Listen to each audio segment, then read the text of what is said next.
Hello दोस्तों, welcome to software engineering channel. क्या हाल चाल है आप लोगों का। सॉफ्टवेयर इंजीनियरिंग चैनल में डेटाबेस मैनेजमेंट सिस्टम की जो प्लेलिस्ट हमने स्टार्ट की थी, आज हम उसके लेक्चर नंबर 21 में पहुंच चुके हैं, जिसके अंदर हम ये देखेंगे कि नॉर्मलाइजेशन एंड डेटाबेस एनालिसिस का क्या कंसेप्ट होता है, ये क्या चीज़ें होती हैं। मैं प्रैक्टिकली आपको कोई नॉर्मलाइजेशन के बारे में कुछ प्रैक्टिकली नॉर्मलाइजेशन करके नहीं दिखाने वाला, ना ही मैं आपको रियल टाइम पे डेटाबेस एनालिसिस दिखाने वाला हूँ। लेकिन मैं आप लोगों को आज के लेक्चर में इन दोनों चीज़ों का एक जनरल कंसेप्ट दूंगा, क्योंकि इसके प्रैक्टिकल की तरफ जाने से पहले एटलीस्ट आपको बेसिक आइडिया होना लाजमी है कि नॉर्मलाइजेशन होती क्या है, डेटाबेस एनालिसिस होती क्या है। तो चले हम लेक्चर की तरफ मूव करते हैं और सबसे पहले जाकर देखते हैं कि एक नॉर्मलाइजेशन क्या होती है। तो नॉर्मलाइजेशन सिंपल सी बात है, ये एक प्रोसेस का नाम है। और ये किस चीज़ का प्रोसेस है? ये प्रोसेस है कि किस तरीके से आप अपने ओवरऑल एक बड़े डेटाबेस के जो स्ट्रक्चर है उसको किस तरीके से आप सिंपल और रिलायबल बना सकते हैं। क्योंकि जितना सिंपल डेटाबेस का स्ट्रक्चर होगा, जितना रिलायबल डेटाबेस का स्ट्रक्चर होगा, उतना फास्ट आपका डेटाबेस काम करेगा, उतना इजीली आप उसमें से डाटा निकाल सकते हो, उतना इजीली उसमें डाटा डाल सकते हो। और ये काम नॉर्मलाइजेशन करती कैसे है? इसका मेजर पार्ट ये होता है कि आपके किसी भी डेटाबेस के स्ट्रक्चर को सिंपल और रिलायबल बनाने के लिए नॉर्मलाइजेशन का प्रोसेस क्या करता है कि डेटाबेस के अंदर से डाटा रिडंडेंसी को ख़त्म करता है। डाटा रिडंडेंसी क्या होती है?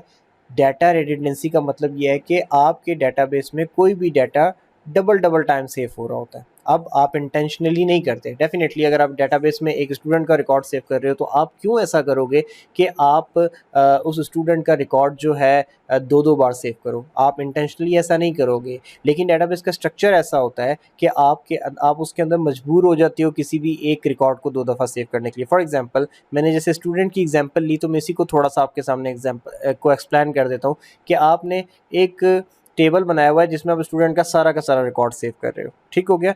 दूसरी तरफ आपने क्या रखा हुआ है कि आपने एक फ़ी का टेबल बनाया हुआ है जिसके अंदर आप स्टूडेंट की फ़ी का रिकॉर्ड सेव करते हो। अब आप क्या करते हो कि स्टूडेंट वाले टेबल में आप स्टूडेंट का नाम लिखते हो, उसका रोल नंबर लिखते हो, उसका सेमेस्टर लिखते हो। ठीक है। और फ़ी वाले टेबल में आप क्या लिखते हो कि एक फ़ी की अमाउंट तो आपने लिखी, लेकिन क्या आप ये नहीं लिखोगे कि कौन से स्टूडेंट ने जमा कराई? तो इसलिए आप उस फ़ी वाले टेबल में फ़ी अमाउंट के साथ स्टूडेंट का नाम भी लिखते हो। अब उस स्टूडेंट का वो जो नाम है, उस नाम के स्टूडेंट तो बेशुमार हो सकते हैं। अब इस चीज़ को क्लियर करने के लिए उसके साथ आप उसका सेमेस्टर भी लिखते हो।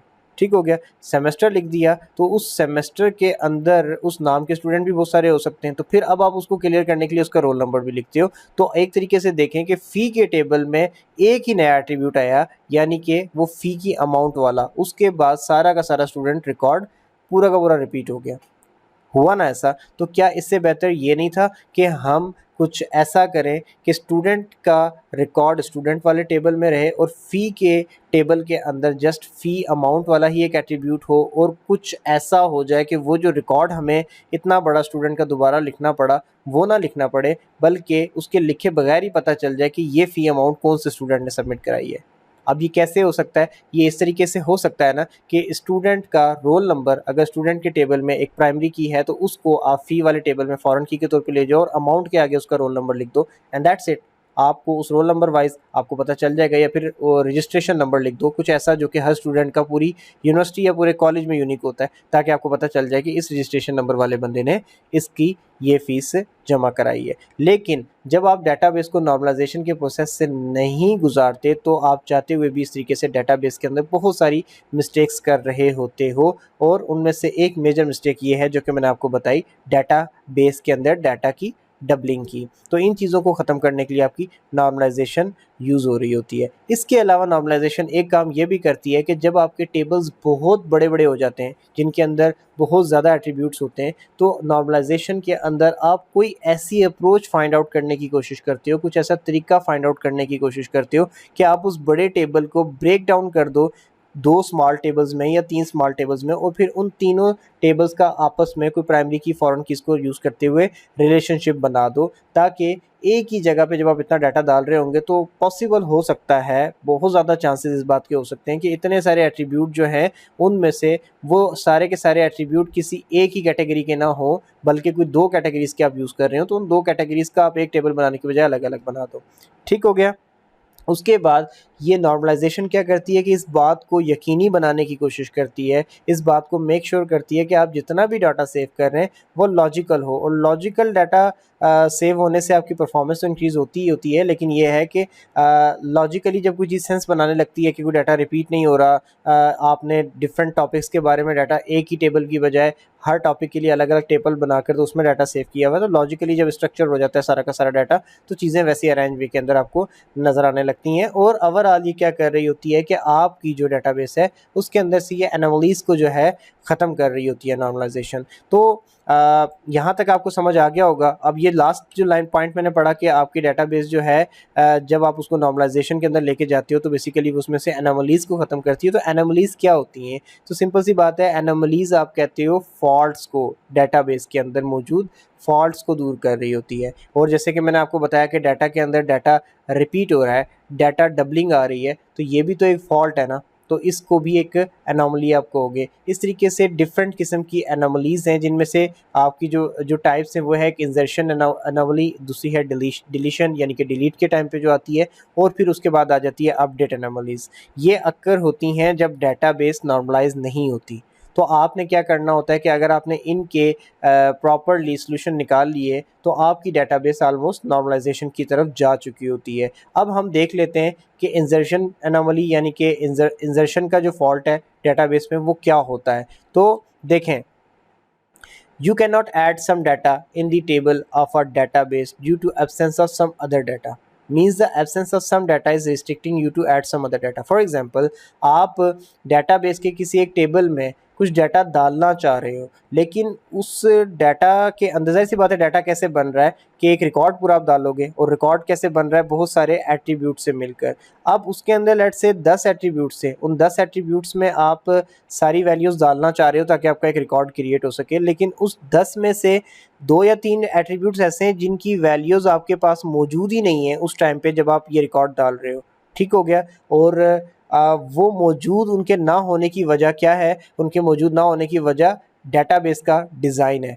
कुछ डिज़ाइन इस किस्म का आपने कर दिया कि अब आपके पास वो डाटा मौजूद ही नहीं है जो आप डालना चाह रहे हो, तो यहाँ पर आपके पास प्रॉब्लम आ जाएगी। मैं आपको इसकी एक एग्जांपल देता हूँ, उसके बाद आपको क्लियर होगा। लेट्स से आप एक जो है एक एकेडमी चलाते हैं या फिर आप एक कोचिंग सेंटर चलाते हैं। वहाँ पर आपके पास 2 चीज़ें होती हैं, आपके पास स्टूडेंट ग्रुप्स होते हैं और दूसरी तरफ आपके पास टीचर्स होते हैं जिनको आप हायर करते हैं। तो अब आपके पास अगर डेटाबेस है तो आप क्या करोगे, एक तरफ आपके पास स्टूडेंट ग्रुप्स का टेबल हो गया, दूसरी तरफ आपके पास जनाब अली जो है टीचर हायर करने का वो हो गया टेबल। अब टीचर के जो टेबल है, जब उसके अंदर जब आप टीचर का रिकॉर्ड डाल रहे होते हैं तो हर एक टीचर को आप जो ग्रुप असाइन कर रहे हैं, आप उसके टीचर के रिकॉर्ड में उस ग्रुप का नाम भी लिख रहे होते हैं। अब आपने डेटाबेस सिस्टम डिज़ाइन ऐसा कर दिया, अब इसके अंदर क्या होता है कि आप एक टीचर हायर कर रहे हैं, ठीक है, लेकिन अभी आपके पास कोई ग्रुप स्टार्ट ही नहीं हुआ, तो टीचर को रजिस्टर करते हुए आप ग्रुप का नाम क्या लिखेंगे? आप तो लिख ही नहीं सकते। क्यों? क्योंकि आपने जिस ग्रुप के लिए जो ग्रुप इस टीचर को असाइन करना था वो ग्रुप अभी है ही नहीं है आपके पास, वो स्टूडेंट्स अभी आए ही नहीं है। तो अब उन स्टूडेंट्स के ग्रुप का नाम आपको लिखना लाजमी है एक टीचर को रजिस्टर करते हुए। तो अब जब तक वो ग्रुप मौजूद नहीं होगा आप टीचर ही रजिस्टर नहीं कर पाएंगे, क्योंकि आपने डेटाबेस का डिज़ाइन ही ऐसा बना लिया। अब जब आप टीचर लेट से आप टीचर का रिकॉर्ड सारा का सारा लिखते हैं, और जब आप क्या करते हैं कि जहाँ पर आपने स्टूडेंट ग्रुप का नाम लिखना है वहाँ पर आगे जाते हो, तो वहाँ पर जब स्टूडेंट ग्रुप आप लिखे बगैर नेक्स्ट करते हो यानी कि उसको सेव करने की कोशिश करते हो, तो वो एरर दे देता है। वो कहता है कि नहीं जी, आप किसी भी टीचर को उस वक्त तक सेव ही नहीं कर सकते जब तक आप वो ग्रुप स्टूडेंट का ना लिख दें जिसको ये टीचर पढ़ाएगा। अब प्रॉब्लम आ गई ना। अब ग्रुप नहीं है तो ग्रुप ना होने की वजह से टीचर रजिस्टर हो ही नहीं पा रहा। तो यही बात बताई गई है कि इंसर्शन एनोमली ये होती है कि you can not add some data in the table of a database due to absence of some other data. तो अगर एक डाटा नहीं था तो उसकी वजह से दूसरा डाटा ऐड ही नहीं हो पा रहा, तो ये क्या हो गई? Insertion anomaly. इसके बाद डिलीशन एनोमली क्या होती है? When you want to delete something but deleting that particular thing also delete some information which you don't want to delete, this is called deletion anomaly.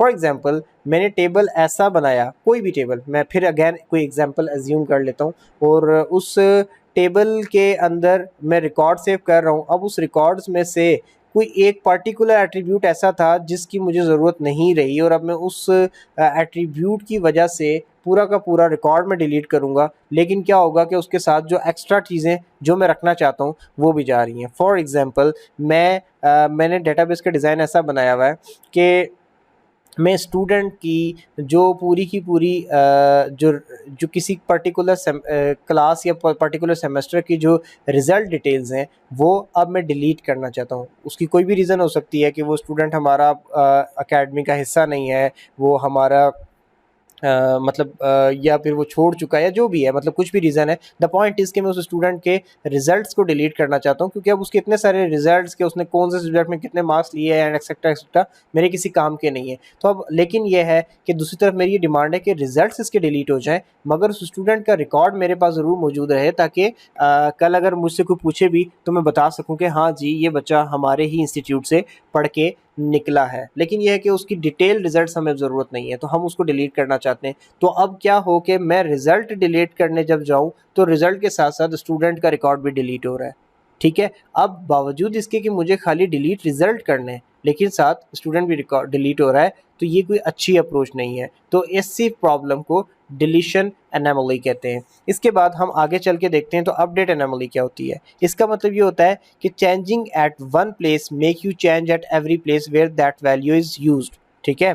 For example एक ऐसा system है कि मैं क्या करता हूँ कि हमारा एक कॉलेज है लेट्स से, और उसके बहुत सारे कैंपसेस हैं। ठीक है? अब मैं क्या करूँ कि हर स्टूडेंट जब एक एडमिशन लेता है तो मैं उसके रिकॉर्ड के अंदर आगे उस कैंपस का नाम भी ऐड करता हूँ जिस कैंपस के अंदर वो जाके स्टडी करेगा, जिसमें उसका एडमिशन हुआ है। अब कैंपसेस के मैंने नाम रखे हुए हैं, लेट्स से इकबाल कैंपस है या फिर ट्यूलिप कैंपस है, इस तरीके से कुछ भी मैंने नाम रख दिए। ठीक हो गया? अब ये डिफरेंट किस्म के कैंपसेस हैं। अब अचानक से मुझे माइंड में आया कि यार ये जो ट्यूलिप कैंपस है इसका नाम बदल के मैंने समथिंग लाइक एबीसी कैंपस करना है। अब जब मैं एबीसी कैंपस उस कैंपस का नाम लिखूं तो अब मुझे क्या करना पड़ेगा कि उस कैंपस में पढ़ने वाले जितने भी बच्चे हैं जिनको रजिस्टर करते हुए जिनके रिकॉर्ड में मैंने कैंपस का नाम ट्यूलिप रखा था, हर एक रिकॉर्ड में जाके मुझे ट्यूलिप हटा के एबीसी, ट्यूलिप हटा के एबीसी लिखना पड़ेगा। क्या ये कोई अच्छी अप्रोच है? अगर स्टूडेंट हुए 1.5 लाख 1.5 लाख तो फिर तो हो गया ना काम। तो अच्छी अप्रोच क्या है कि किया ये जाए कि हम बजाय इसके कि कैंपस के नाम स्टूडेंट्स के रिकॉर्ड के अंदर हम मेंशन करें, स्टूडेंट का टेबल अलग हो, कैंपस की लिस्ट का टेबल प्रॉपर अलग हो जिसके अंदर सिर्फ और सिर्फ कैंपसेस के नाम हो और हर कैंपस को हमने एक आईडी असाइन की हुई हो। ID number 1 campus name tulip, ID number 2 campus name Iqbal campus. ठीक हो गया? अच्छा, ID number 3 campus name Shaheen campus. कुछ भी कैंपसेस के नाम आ गए। अब मैं क्या करूं कि मैं जब स्टूडेंट रजिस्टर कर रहा हूं तो बजाय इसके कि हर स्टूडेंट के नाम के आगे वर्ड ट्यूलिप कैंपस लिखूं, मैं उस ट्यूलिप कैंपस की आईडी लिख दिया करूंगा। तो अब जब स्टूडेंट रजिस्टर्ड हो चुके हैं और अब मुझे कैंपस का नाम बदल के ट्यूलिप कैंपस से एबीसी कैंपस बनाना है, तो मैं हर एक रिकॉर्ड के सामने जाके नहीं करूंगा, बल्कि आईडी नंबर 1 के आगे जिस कैंपस का नाम है वो ट्यूलिप से मैं एबीसी कर दूंगा और बाकी सब के आगे तो वैसे ही 1 लिखा हुआ है। तो पहले 1 का मतलब अगर ट्यूलिप कैंपस था तो अब 1 का मतलब एबीसी कैंपस हो जाएगा। That's it. तो इस तरीके से आपकी अपडेट एनोमली है। ये सारी की सारी चीज़ें मैंने आपको बड़े अच्छे तरीके से एक्सप्लेन करके क्लियर कर दी हैं। आई होप सो कि चीज़ें आपको समझ आ गई होंगी। मैंने एग्जांपल के साथ किया है। अब इसके आगे मैं एक चीज़ आपको और बताता चलूँ कि क्या खसूसियात होती हैं जो एक नॉर्मलाइज्ड डेटाबेस होती है उसकी। यानी कि आप किस डेटाबेस को ये कह सकते हो कि हाँ जी, ये मुकम्मल तौर पे नॉर्मलाइज्ड हो चुकी है। ठीक है? अब उसके अंदर ये बात है कि जब आपकी डेटाबेस मुकम्मल तौर पे नॉर्मलाइज्ड होगी तो उस डेटाबेस में पाए जाने वाले हर एक टेबल, एक रिलेशन एक टेबल को कहते हैं, हर एक रिलेशन के अंदर कोई ना कोई ऐसा एट्रीब्यूट होगा जो कि एज अ की जो है परफॉर्म कर रहा होगा। ठीक हो गया? कीज़ क्या होती हैं आपको मैंने पहले भी बताया हुआ है। तो कोई ना कोई की होगी हर एक टेबल में। All field must contain the atomic values. कभी भी ऐसा नहीं होगा कि एटॉमिक वैल्यू का मतलब है कि सिंगल वैल्यू, यानी कि अगर आपके पास 2 वैल्यूज़ आ रही हैं किसी जगह पे तो दोनों वैल्यूज़ के लिए डिफरेंट एट्रीब्यूट्स होने चाहिए। ऐसा नहीं होना चाहिए कि एक ही एट्रीब्यूट में डबल डबल वैल्यूज़ चल रही है। ठीक हो गया? उसके बाद कोई भी फील्ड रिपीटिंग नहीं होंगी। ठीक हो गया। Each table must contain information about a single entity, यानी कि अगर स्टूडेंट का टेबल है तो उसके अंदर सिर्फ और सिर्फ उस स्टूडेंट की ही रिकॉर्ड होना चाहिए, ना कि स्टूडेंट का, क्योंकि टेबल है तो स्टूडेंट का रिकॉर्ड में तो ये भी आता है कि स्टूडेंट की फ़ी कितनी है, स्टूडेंट के रिकॉर्ड में तो ये भी आता है कि स्टूडेंट का रिजल्ट क्या चल रहा है। ऐसा नहीं करना। अगर आप ऐसे करोगे तो एनोमलीज आ सकती हैं। इसका मतलब ये है कि अगर स्टूडेंट का टेबल है तो उसके अंदर ये लिखा हुआ हो कि स्टूडेंट का नाम क्या है, उसका रजिस्ट्रेशन आईडी क्या है, उसकी डेट ऑफ रजिस्ट्रेशन क्या है, और एंड सो ऑन, ये चीज़ें। फिर उसके बाद रिजल्ट का एक अलग टेबल होना चाहिए, और रिजल्ट, हर रिजल्ट के आगे स्टूडेंट की प्राइमरी की को वहाँ पे दूसरे टेबल में जाके एज अ फॉरेन की यूज़ कर लो। फ़ी का एक अलग टेबल होना चाहिए, ना कि जस्ट बिकॉज कि वो फ़ी स्टूडेंट की फ़ी है, वो रिजल्ट स्टूडेंट का रिजल्ट है तो एक ही सारे टेबल में सब कुछ डाल के रख दिया। तो अगर ऐसा आपने नहीं किया हुआ और हर चीज़ का सेपरेट टेबल है, हर टेबल में कोई भी डाटा रिपीटिव नहीं है और हर टेबल के अंदर कीज़ लगी हुई हैं, तो आप ये कह सकते हो कि आपका डाटाबेस नॉर्मलाइज्ड है। और साथ साथ आपने इस बात का भी ख्याल रखना है कि आपके डाटाबेस में ऊपर पड़ी हुई जितनी भी एनोमलीज हमने पढ़ी हैं उनमें से कोई भी एनोमली नहीं आ रही, ना ही इंसर्शन, ना ही डिलीशन, ना ही अपडेशन, और ये जो चीज़ें मैंने आपको 4 पॉइंट बताए ये भी सेटिस्फाई हो रहे हैं, तो आप ये कह सकते हैं कि डाटाबेस नॉर्मलाइज्ड है। अब ये तो हमने थ्योरेटिकल कंसेप्ट पढ़े, ताकि आपको ये क्लियर हो जाए कि नॉर्मलाइजेशन का कंसेप्ट होता क्या है या फिर एनोमलीज का कंसेप्ट होता क्या है। अब नॉर्मलाइजेशन करने के लिए आपको टेबल्स को कम से कम 6 नॉर्मलाइजेशन के प्रोसेस से गुजारना पड़ता है, जिनमें से पहले को फर्स्ट नॉर्मल फॉर्म कहा जाता है, फिर दूसरे को सेकंड नॉर्मल फॉर्म कहा जाता है, फिर तीसरे को third normal form, fourth, fifth and sixth, इस तरीके से। अब हम आगे आने वाली वीडियो में ये देखेंगे कि ये फर्स्ट नॉर्मल फॉर्म क्या है, आप कब एक टेबल को ये कह सकते हैं कि फर्स्ट नॉर्मल फॉर्म में है, कब आप किसी टेबल को ये कह सकते हैं कि अब ये सेकंड नॉर्मल फॉर्म में पहुंच चुका है, एंड सो ऑन, किस तरीके से आप फिफ्थ सिक्स नॉर्मल फॉर्म तक जाते हैं और कहाँ कहाँ पे कौन कौन सी नॉर्मल फॉर्म लाजमी है। तो ये सारी की सारी चीज़ें हम नेक्स्ट लेक्चर में देखेंगे। अभी इस लेक्चर को मैं यहीं पे एंड करता हूँ। वीडियो अच्छी लगी हो तो लाइक करके प्लीज़ चैनल को सब्सक्राइब कर दें, ताकि हमें भी मोटिवेशन मिले ऐसी ही इंफॉर्मेटिव लेक्चर्स आप तक पहुंचाने के लिए। अगर किसी का कोई क्वेश्चन हो तो मेरे ट्विटर अकाउंट पे मुझे फॉलो करके आप मुझसे क्वेश्चन पूछ सकते हैं। ट्विटर अकाउंट इसी वीडियो के डिस्क्रिप्शन में अवेलेबल है। ये स्लाइड्स अगर आपको पीडीएफ फॉर्मेट में रिक्वायर्ड हैं तो इसी वीडियो की डिस्क्रिप्शन के अंदर लिंक अवेलेबल होगा इनको डाउनलोड करने का, वहाँ से जाके आप इनको डाउनलोड कर सकते हैं। तो अभी मैं इस लेक्चर को यहीं पे ख़त्म करता हूँ, दोबारा मिलेंगे नेक्स्ट लेक्चर में, तब तक के लिए अल्लाह हाफिज़।